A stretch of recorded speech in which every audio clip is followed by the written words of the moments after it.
7 वर्ष की बच्ची की गवाही के आधार पर सुप्रीम कोर्ट ने उसके पिता को उसकी मां की हत्या के मामले में जो ट्रायल कोर्ट के द्वारा जो सज़ा दी गई थी आजीवन कारावास की, उसको बरकरार रखा। और हाई कोर्ट ने जो इस सज़ा को यहाँ पर पलट दिया था, यहाँ दोष मुक्त कर दिया था अभियुक्त को, उसको बिल्कुल गलत माना। तो दोस्तों, यहाँ पर जो मेन क्वेश्चन था चाइल्ड विटनेस का था, जो बच्चे की गवाही होती है उसका साक्षिक मूल्य कितना होता है, कितना उसे महत्व देना चाहिए, यही महत्वपूर्ण क्वेश्चन इस मामले में था। तो दोस्तों, मामला क्या था? मामला ये था कि 15 जुलाई 2023 को एक महिला की यहाँ हत्या होती है और हत्या के संबंध में उसकी बेटी गवाही देती है कि उसके पिता ने उसकी मां के साथ मारपीट की और उसकी गर्दन को पकड़ा, दबोचा और बाद में पैर से उसकी गर्दन को दबाया, जिससे उसकी मां की मृत्यु हो गई। वो मां को बचाने के लिए भी गई, लेकिन पिता ने उसे मारपीट के भगा दिया। वो बाद में उस लाश को बाहर ले गया। तो ये बच्ची थी 7 साल की, और यही यहाँ पर क्वेश्चन था कि ये 7 साल की बच्ची है, क्या इसकी जो गवाही है वो रेलिवेंट है? ऐसा तो नहीं कहीं से पढ़ा लिखा दिया गया हो, झूठी गवाही इसके मामा ने दिलवा दी हो इससे, ऐसा तो नहीं है। तो दोस्तों, यही आज का हमारा टॉपिक है कि जो चाइल्ड विटनेस की गवाही होती है वो यहाँ उसका साक्षिक मूल्य कितना होता है, कितनी महत्वपूर्ण होती है, क्या ये किसी मायने में कमतर होती है अन्य गवाह हैं, जैसे जो मेजर एज के गवाह होते हैं उनकी जो गवाही होती है, क्या इनकी गवाही उससे कमतर होती है? तो ये सब हम डिस्कस करेंगे।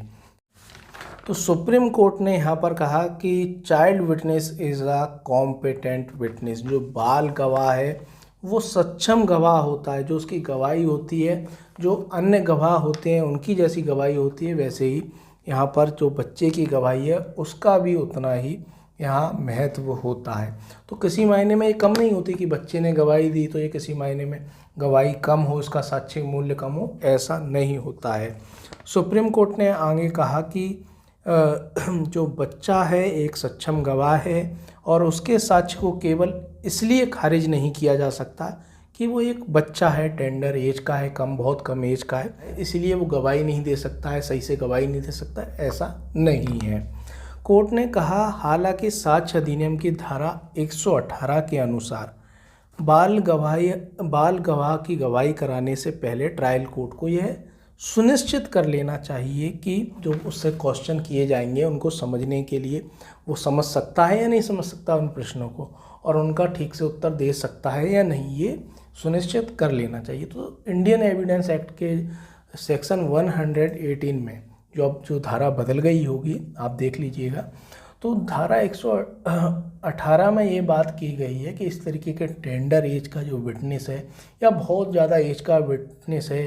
या इस तरीके का कोई यहाँ लूनेटिक व्यक्ति है, ठीक है, कि वो यहाँ क्वेश्चन को यहाँ समझ ही नहीं सकता, उसका उत्तर दे ही नहीं सकता, तो वो कॉम्पिटेंट विटनेस की श्रेणी में नहीं आएगा। ठीक, तो धारा 118 वो क्या कहती है वो हम थोड़ा सा देख लेते हैं।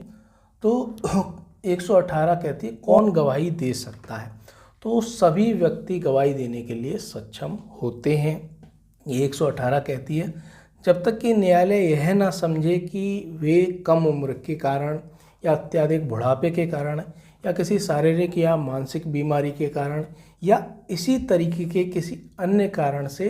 वो क्या है, वो जो प्रश्न उनसे पूछे जाएंगे वो उनकी प्रकृति को समझ नहीं सकते हैं, वो प्रश्नों को समझ नहीं सकते हैं, उनका तर्कसंगत उत्तर नहीं दे सकते हैं क्योंकि उनकी एज इतनी ज़्यादा है या एज इतनी कम है या वो इतने ज़्यादा इस तरीके की बीमारी से ग्रसित हैं, वो क्वेश्चन को नहीं समझ सकते हैं, उसका उत्तर नहीं दे सकते हैं। तो ऐसी स्थिति में वो कॉम्पिटेंट विटनेस नहीं होंगे। तो कोर्ट ने इसी को यहाँ पर एक्सप्लेन किया है। कोर्ट ने कहा कि बच्चे की गवाही को स्वीकार करने से पहले ये देखना जरूरी है कि यह विश्वसनीय हो, क्योंकि बच्चे को आसानी से किसी के प्रभाव में लाया जा सकता है, क्योंकि उसे कोई भी प्रभावित कर सकता है, उसे पढ़ा लिखा सकता है। ठीक है, तो कोर्ट ने कहा कि क्योंकि बच्चे को आसानी से किसी के प्रभाव में लाया जा सकता है, उसे सिखाया पढ़ाया जा सकता है और वह उसके अनुसार यहाँ बोल सकता है, गवाही दे सकता है, लेकिन इसका मतलब ये नहीं है कि बच्चे की गवाही में थोड़ी सी भी विसंगति होने पर उसे पूरी तरह खारिज कर दिया जाए, बल्कि ज़रूरत इस बात की है कि उसकी गवाही को बहुत ही सावधानी और गहराई से परखा जाए। तो बच्चे की यहाँ गवाही है तो ये कोर्ट को देखना है, सुनिश्चित करना है कि कहीं से पहले से पढ़ा लिखाया तो पहले से रटा तो नहीं दिया गया ये गवाही आपको कोर्ट में देनी है, ठीक है। और या फिर वो बच्चा यहाँ क्वेश्चनों को समझ ही नहीं सकता है, ठीक है, उसका उत्तर दे ही नहीं सकता, तो ऐसे यहाँ पर गवाही यहाँ कॉम्पिटेंट विटनेस की गवाही नहीं मानी जाती। तो कोर्ट को देखना है कि बच्चा क्वेश्चन को समझ सकता है या नहीं समझ सकता है, कहीं ऐसा तो नहीं है ऐसे ज़बरदस्ती यहाँ समझा दिया गया हो कि ऐसा कोर्ट में बोलना है। तो ये सब चीज़ें कोर्ट को गौर करनी होंगी, क्योंकि यहाँ पर जो बच्ची की गवाही हुई थी 1.5 घंटे तक यहाँ पर गवाही हुई थी, 1.5 घंटे तक यहाँ गवाही हुई थी। जो क्रॉस एग्जामिनेशन हुआ था उससे तरह तरह के सवाल पूछे गए थे सच्चाई निकालने के लिए, ठीक है। जो डिफेंस का एडवोकेट होता है वो पूछता है, तो कई सारे सवाल पूछे गए थे, 1.5 घंटे तक इसकी गवाही हुई थी। तो दोस्तों यहाँ पर कोई शक नहीं है कि वो झूठ बोल रही हो, ऐसा नहीं है। तो यहाँ जो बच्ची थी सी वॉज अ कॉम्पिटेंट विटनेस, और कोर्ट ने, सुप्रीम कोर्ट ने इसीलिए यहाँ पर जो ट्रायल कोर्ट ने जो सज़ा दी थी उसको बरकरार रखा, और हाई कोर्ट ने जो सज़ा को यहाँ पर जो अभियुक्त को दोष मुक्त कर दिया था कि जो बच्ची की गवाही को कम माना था वो यहाँ बहुत बड़ी गलती मानी। और कोर्ट ने साथ में ये भी बताया कि जो अभियुक्त था, क्योंकि यहाँ पर जो इंसिडेंट पूरा हुआ था 4 दीवारी के भीतर हुआ था, और जो अभियुक्त था, जो पिता था जिसने हत्या की थी, तो वो यहाँ एक्सप्लेन नहीं कर पाया, कोई भी अपने समर्थन में चीज़ को एक्सप्लेन नहीं कर पाया कि मैंने ये अपराध नहीं किया है, तो क्यों नहीं किया है, वो कहाँ पर था, कैसा, वो उस चीज़ को एक्सप्लेन नहीं कर पाया, और वो घटना होने के बाद वहाँ तुरंत यहाँ फरार हो गया था। तो ये सब चीज़ें और जो बच्ची की गवाही है उससे बिल्कुल ये स्पष्ट हो रहा था कि इसी ने ये हत्या की है। इसलिए सुप्रीम कोर्ट ने इस सज़ा को बरकरार रखा और हाई कोर्ट के आदेश को पलट दिया। तो दोस्तों सुप्रीम कोर्ट ने एक बार पुनः स्पष्ट कर दिया कि जो चाइल्ड विटनेस है वो कॉम्पिटेंट विटनेस है। जैसे अन्य गवाह होते हैं वैसे एक चाइल्ड विटनेस की गवाही भी वो ही महत्व रखती है जो अन्य गवाहों की गवाही महत्व रखती है, तो चाइल्ड विटनेस की गवाही भी वही महत्व रखती है। चाइल्ड विटनेस है वो